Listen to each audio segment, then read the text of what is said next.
Bro, ajari gua hikmah. Demikian sebuah kalimat terucap dari sahabat saya yang memiliki gedung di depan City Walk Sudirman.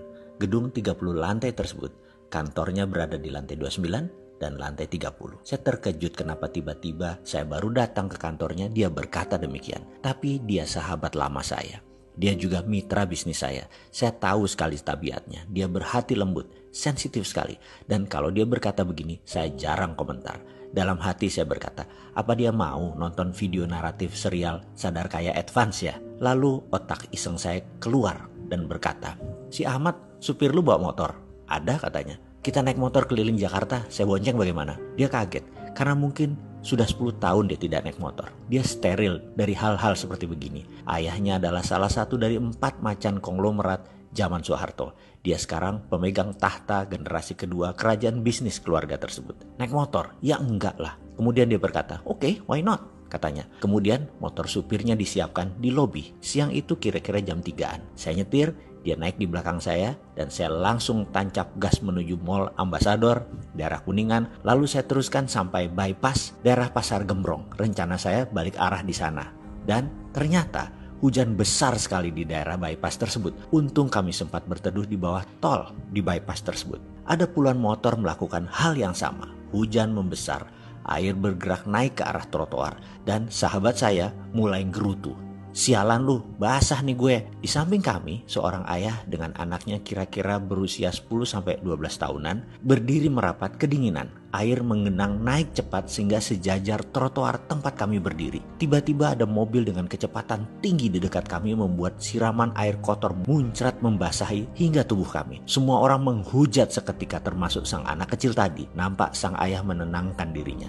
Saya yang berdiri di sampingnya tak kuasa tidak mendengarkan percakapan ayah anak ini. Sudahlah nak, jangan marah. Tapi dia kurang ajar ngotorin semua orang ayah. Kalau kita marah, kata ayahnya, itu energi negatif yang keluar dari diri kita. Dan ingat, dunia ini bulat. Dan sekali lagi, energi itu kekal. Sekali energi itu tercipta, mereka akan terus ada. Dan karena kehidupan ini berputar, energi itu akan kembali ke diri kita sendiri. Saya terdiam, termangu mendengarnya. Begitu juga sahabat saya yang berdiri tepat di samping saya. Sang ayah melanjutkan, mulai sekarang kamu harus bisa mengeluarkan energi hanya yang positif. Misalnya, doakan orang tadi agar selamat sampai ke rumah dan ikhlas dalam berdoa.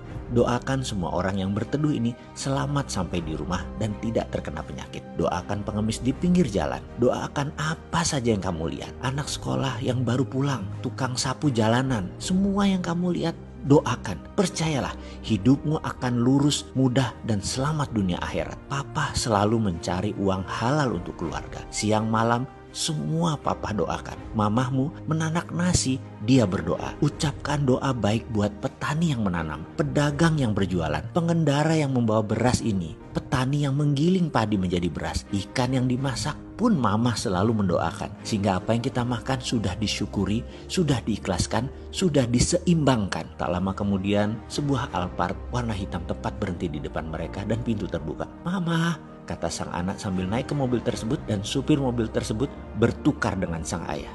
Rupanya ini training day sang ayah ke anak untuk melihat sisi lain dari kehidupan. Itu gumam saya dalam hati. Entah mengapa saya merasa malu teramat sangat. Saya tutup wajah saya dengan helm, menitik air mata saya dan berkata, terima kasih ya Allah, hari ini luar biasa, sebuah pelajaran yang saya dapat. Lalu saya melirik sahabat saya. Ternyata dia lebih parah lagi. Dia menangis deras air mata sambil bergumam, sialan lu bro, lu apain gua? Sialan tuh bapak, kena gua. Gua belum jadi ayah yang baik, gua belum jadi orang yang berpikiran positif. Ya Allah, terima kasih, tobat hamba. Dan saya pun diam saja menanti hujan reda.